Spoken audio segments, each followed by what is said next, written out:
അമ്മയുടെ പേര് പ്രിയ, ബാങ്കിലാ ജോലി. അമ്മയുടെ ഫ്രണ്ട് സീനത്താനിക്ക് ഒരു ക്ലിനിക് ഉണ്ട്. ഓട്ടിസ്റ്റിക് ആയ കുട്ടികളെ നോക്കുന്ന ഒരു ആശുപത്രി അത്. ജോലി കഴിഞ്ഞ് വരുമ്പോൾ മിക്കവാറും ദിവസം അമ്മ അവിടെ കയറും.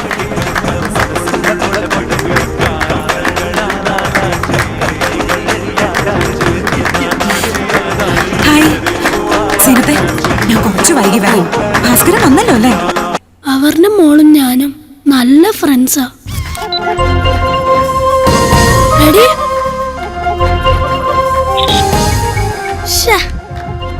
ക്ലിക്ക് ചെയ്യുമ്പോഴാ ചിരിക്കണ്ടേ, അത് കഴിഞ്ഞിട്ടല്ല. ഡാൻസ് കളിക്കുമ്പോഴേ ആരും കണ്ണട വെക്കില്ല.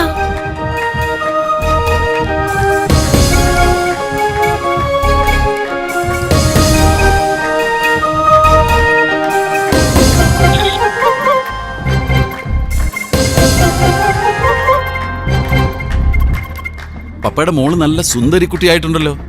അങ്കിളെ ഒരു ഫോട്ടോ. ഭാസ്കര, നീ ഇവിടെ തന്നെ നിന്നിങ്ങനെ കറങ്ങാതെ പോയി എല്ലാവരുടെയും ഫോട്ടോ എടുക്ക്. ഇത്തവണ നീയാണ് ഒഫീഷ്യൽ ഫോട്ടോഗ്രാഫർ. മിടുക്കിയായിട്ടുണ്ട്. പോകാം. അടുത്തതായി നേഹ റഹ്മാനെ ക്ഷണിക്കുന്നു.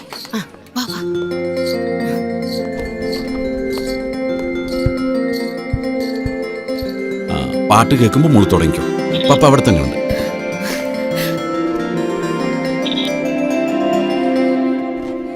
ജോസേ, തുടങ്ങിക്കോ.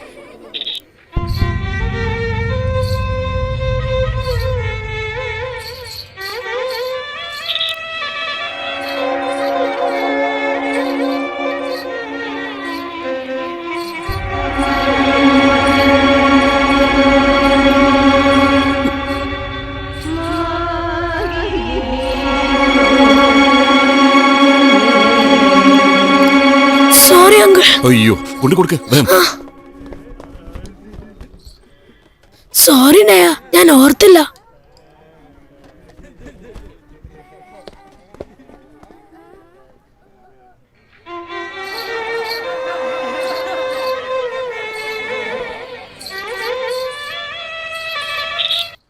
അപ്പോ ഭാസിന്റെ അച്ഛനോ?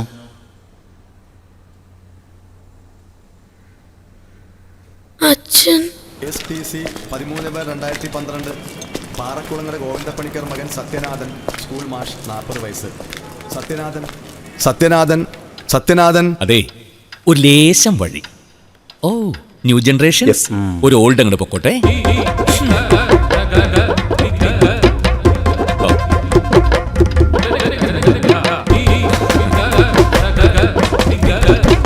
വായിക്കൂ.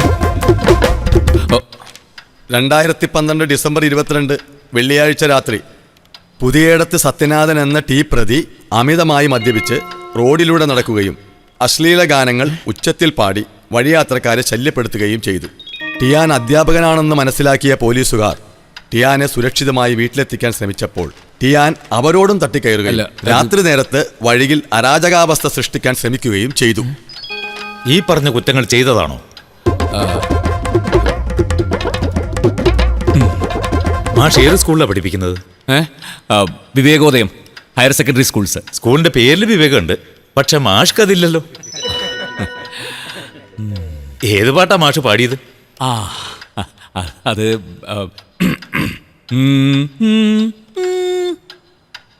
കള്ളനാകും കാമദേവൻ വില്ലെടുത്ത് കൂലച്ചപ്പോൾ മുല്ലമലരമ്പ് കൊണ്ട് ചുണ്ടു ചുവന്നു. 3000 രൂപ പിഴ. കോടതി പിരിയുന്നത് വരെ പുറത്തു നിൽക്ക്.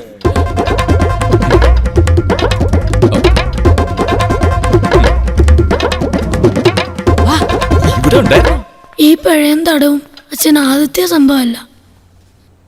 പക്ഷെ ഈ കാര്യം ചോദിക്കുന്നത് അച്ഛൻ ഒട്ടും ഇഷ്ടമല്ല. എന്റെ മാഷേ, ഈ ആളുകളെ കൊണ്ട് പറയിപ്പിക്കാനുള്ള കുടിയൊന്ന് കുറച്ചുകൂടെ?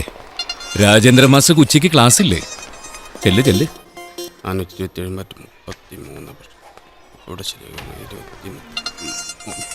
Good morning. ഒപ്പിടാൻ വരട്ടെ. കുട്ടികൾക്കൊരു മാതൃകയായില്ലെങ്കിൽ വേണ്ട, അവർക്ക് തെറ്റായ വഴി കാണിച്ചു കൊടുക്കാതിരിക്കെങ്കിലും ചെയ്തൂടെ മാഷേ? അങ്ങനൊരു പരാതി ഏതെങ്കിലും അധ്യാപകരോ രക്ഷിതാക്കളോ വിദ്യാർത്ഥികളോ മാസ്റ്ററോട് പറഞ്ഞു? എന്നാ ഒന്നല്ല. പിന്നെ മാഷ് 4 മണി വരെ പുണ്യാളനും അത് കഴിഞ്ഞ എംബോക്കിയുമാണെന്ന കാര്യം നമ്മുടെ കുട്ടികൾക്ക് അറിയില്ല എന്നാണോ? മാഷേ, മോളിൽ നിന്ന് ആക്ഷൻ എടുക്കാൻ പറഞ്ഞൊരു നോട്ടീസ് വന്നാ തടഞ്ഞു നിർത്താൻ എന്നെ കൊണ്ടാവില്ലാട്ടാ. ഞാൻ പറഞ്ഞില്ല എന്ന് വേണ്ട. വേണ്ട മാസേ, മാസക്ക് ഇഷ്ടമുള്ള പോലെ ചെയ്തോ. സ്കൂൾ ടൈം കഴിഞ്ഞ മനുഷ്യനെ മനസ്സിലാക്കുന്ന സാധാരണക്കാരുടെ കൂടെ പൂരപ്പറമ്പിൽ നിന്ന് ചീട്ട് കളിക്കുന്നതും 2 പെഗടിക്കുന്നതുമാണ് ഇത്ര വലിയ തെറ്റെങ്കിൽ ഞാനതങ്ങ് സഹിച്ചു. സത്യനാഥൻ മാഷേ, എന്നാലും എന്നും ഇങ്ങനെ കള്ളു കുടിക്കണോ മാഷേ? നമുക്ക് ഇഷ്ടമുള്ള കാര്യം എന്നും ചെയ്യുന്നതുകൊണ്ട് വല്ല കുഴപ്പമുണ്ടോ? ഇല്ലല്ലോ. ഇല്ല. എന്താണെന്നറിയില്ല, കള്ളു കുടിക്കാന്ന് വെച്ചാൽ എനിക്ക് വലിയ ഇഷ്ടമുള്ള കാര്യ. സസ്പെൻഷൻ എഴുതി കൈ കൊടുക്ക വേണ്ടത്. ഏത് വകുപ്പില്? എന്തൊക്കെ പറഞ്ഞാലും അയാളെയും അയാളുടെ ക്ലാസ്സും പിള്ളേർക്ക് വലിയ ഇഷ്ടമാണ്. പിന്നെ ഒരു സൗഹൃദമൊക്കെ വെച്ച് പറഞ്ഞു നോക്കുക എന്നല്ലാണ്ട് എന്ത് ചെയ്യാനാ? Good morning sir. അമ്മയുടെ മുന്നിൽ അച്ഛൻ എപ്പോഴും പറയുന്നത് കേൾക്കാം, I M one of the best teacher of the school എന്ന്. പക്ഷെ അത് അഹങ്കാരം കൊണ്ടാണെന്ന് അമ്മ മറുപടിയും പറയും. മലയാളത്തിന്റെ പ്രിയ കവി ശ്രീകുമാരൻ തമ്പി കാലത്ത് ഉപമിച്ചത് കാമുകനോടാണ്.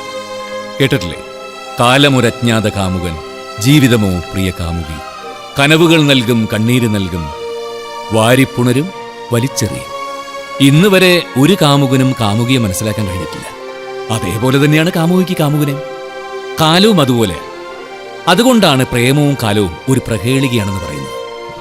അങ്ങനെ മനസ്സിലാക്കാൻ പറ്റില്ലെന്നറിഞ്ഞിട്ടും ഒരാൾക്ക് വേറൊരാളോട് പ്രേമം തോന്നാൻ കാരണം എന്താ മാഷേ?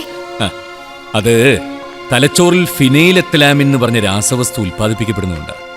ഈ ഫിനൈലെത്തലാമിൻ എന്ന് പറയുന്നത് എൻഡോർഫിൻ പോലൊരു മയക്കുമരുന്നാണ്. ഉദാഹരണത്തിന്, സ്ഥിരമായി മദ്യപിക്കുന്ന ഒരാൾ, അയാളുടെ സിരകളിൽ മദ്യക്കുപ്പിയുടെ രൂപം, നിറം, രുചി, ഈ ആലോചനകൾ പോലും ഈ എൻഡോർഫിന്റെ അളവ് കൂട്ടുന്ന പറയുക. അതുപോലെ ഇഷ്ടം തോന്നുന്ന പെണ്ണിനെക്കുറിച്ചുള്ള ഓർമ്മ ഒരുവന്റെ ശരീരത്തിലെ ഫിനൈലെത്തലാമിന്റെ അളവ് കൂട്ടും. അപ്പോൾ ഉത്കണ്ഠയുണ്ടാവും, ശരീരം വിയർക്കും, പറഞ്ഞറിയിക്കാൻ പറ്റാത്ത വിഷമം വരും.